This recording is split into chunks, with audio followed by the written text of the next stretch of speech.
recruiters, Jennifer Tardy here. I'm your diversity recruiting leader, and we are back with another episode. And in today's episode, we're talking about the top 6 qualifications of a diversity recruiter. Now, I'll be sharing the qualifications that I've found to be most important for a diversity recruiter to have. And this video is especially great if you have an interest in becoming a diversity recruiter. Maybe you're already a recruiter and you want to get your toes wet in diversity recruiting, or this video is good for those of you who are diversity recruiters and you're trying to make sure that you have all the qualifications that you need. But no worries, this is the right video for you, and I want to ensure you that you're going to find some good information of value for you. So stick around. I will see you on the other side.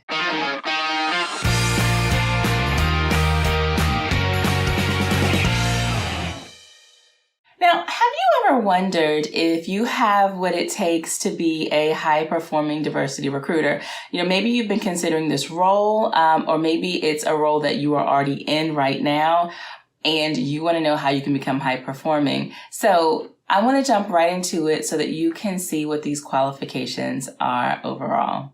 Qualification number 1.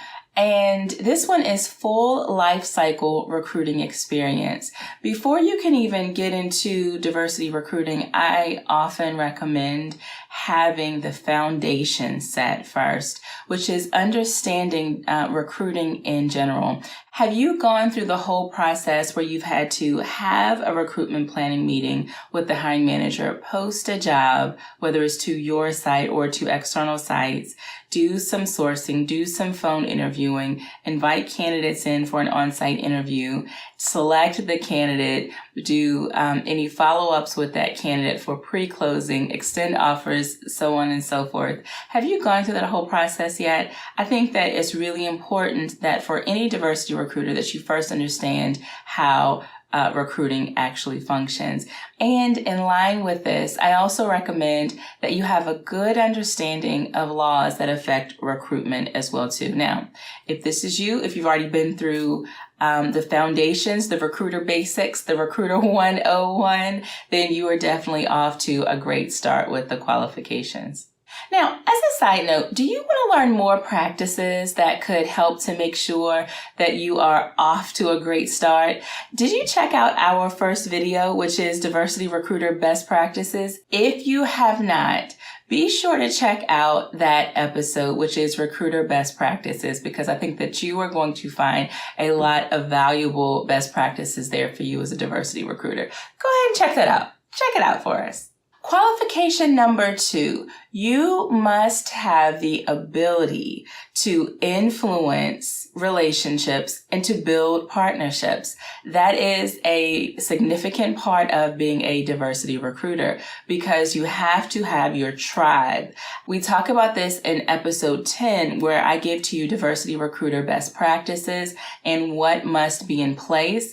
And it's the right relationships and partnerships. And so with this, I'm talking about it's your ability to influence and to have great partnerships internally and externally. So internally, we're talking about the rest of your human resources team, because you will need to leverage them quite often. We're talking about executives within your organization internally.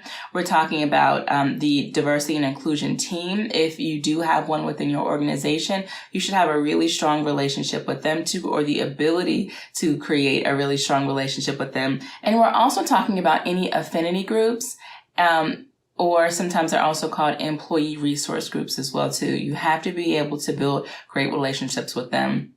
And so having this ability to influence and build great relationships is a huge qualification for being a diversity recruiter. So in addition to internal partnerships, you also have to be able to build external relationships as well too. Now, these are partnerships that must be solid and long-term partnerships with universities, with local organizations, with national organizations that focus on underrepresented populations.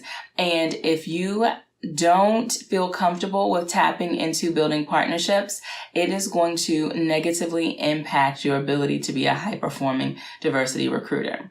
Now, as a side note, are there any of these partnerships that you haven't yet built, or maybe you didn't even know about the partnership until you heard this video? Drop a comment and let us know which of these partnerships you haven't built and why you haven't built that partnership. I'm curious. Qualification number 3, and this one is cultural competence. And this is one that is an oversight for many recruiters and just many professionals in general. Cultural competence. And this is all about understanding the different cultures out there, and more specifically how identities of, race, religion, disability, etc., all impact the way individuals engage in the hiring process overall. And so, for instance, this is going to be key in your ability to find, attract, and engage job seekers from diverse backgrounds.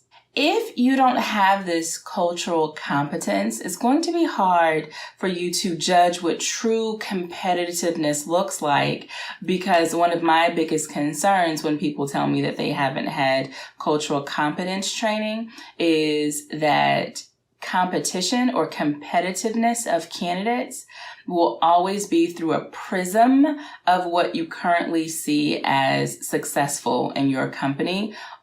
Or in other words, your company leaders, which oftentimes statistically are heterosexual, white, older men.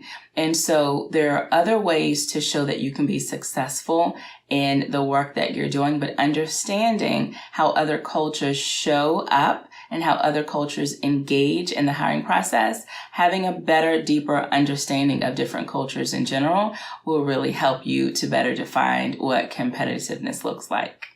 Qualification number 4, you must have the ability to work autonomously. You must have the ability and feel okay kind of understanding the vision of things, but figuring out things along the way and being resourceful. I heard a speaker speak one day, Brendan Bouchard, and he talked about confidence. And he said that confidence is your own belief that you will figure it out, that you have the ability to figure it out. And so being able to work autonomously requires a load of confidence. And you're not going to always have somebody telling you step by step everything that you need to do. And oftentimes, most people don't know the best practices around diversity recruitment in general. So you are going to feel like you're on an island. And when you're on an island, you have to be able to support yourself or reach out to other tribes as necessary to be able to get your job done too. Qualification number 5 is technical savvy. You must have a foundation of technical savvy to be able to be a dynamite diversity recruiter. Now, technical savvy, some people may think that I'm talking about applicant tracking systems, and some people may think that I'm talking about, places to go and source. Okay, that's fine, but I'm also looking at that type of technical savvy in the same way that I'm looking at the foundation of recruiter 101 basics, 101 basics. And so with this right here, qualification number 5, I'm speaking more of, do you understand new technologies that are coming about within diversity recruitment sectors, such as blind recruitment? Are you aware of what blind recruitment means? If not, I'm going to put some information below in the details section so that you can understand that. But there are many advancements to better helping to increase diversity among the candidates applying to positions that you would probably want to familiarize yourself with. Now, in addition to that, I'm also talking about new technologies in testing too. Are you aware of any new technologies that help to test implicit biases? That's really important for you to be able to know as well too. So feeling comfortable, your ability to use new technologies is really important as a qualification, in my opinion, for being a diversity recruiter. Qualification number 6 is the ability to understand data and metrics to be able to use them to become even more high performing in your role. This is why many recruiters are struggling currently because they are not measuring their own work. So how will you truly know if you're ever making an impact if you're not looking at what the data is suggesting? How do you even know where the starting line is or the finish line? So the starting line, we've talked before about looking at what is truly underrepresented within your workforce. And that is the starting line. You have to be able to know the data that way. You have to have the ability to be able to understand the data. And even the finish line, like how will you know when you've made an impact? What sort of metrics are you using within your organization as well? That is also going to be key for you.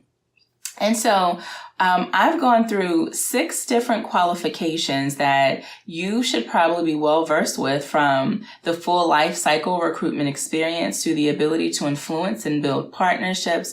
We talked about cultural competence. We talked about your ability to work autonomously. We talked about technical savvy, and we've also talked too about data and metrics. And so I hope that has fully helped you to be able to feel confident in whether or not you should either apply to a diversity recruiter position, or if you are currently a diversity recruiter and you're like, but wait a minute, I don't know all of these things, and so I need to find some outside support. I do want to let you know that I am here to support you. If you are looking to train with me directly, just go to jennifertardy.com and tell me so that you want to train with me directly. We have a boot camp that's coming out pretty soon. It's coming out in January of 2019. And if you want your name to be on that list, please do just let me know.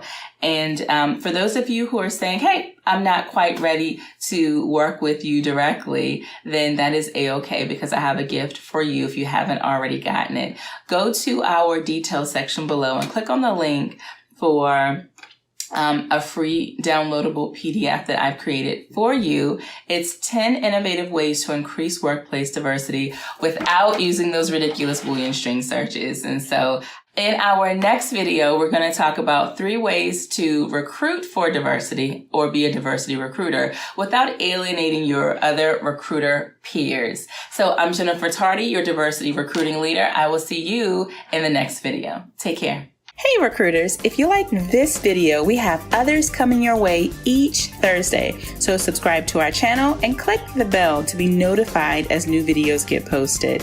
Don't forget, leave us your recruiter questions for a chance to be spotlighted in an upcoming video. Don't forget about our other channel for job seekers. And as always, in order for our workplaces to be underrepresented no more, we all have to listen, engage, apply, repeat, now, learn. I'll talk to you next time.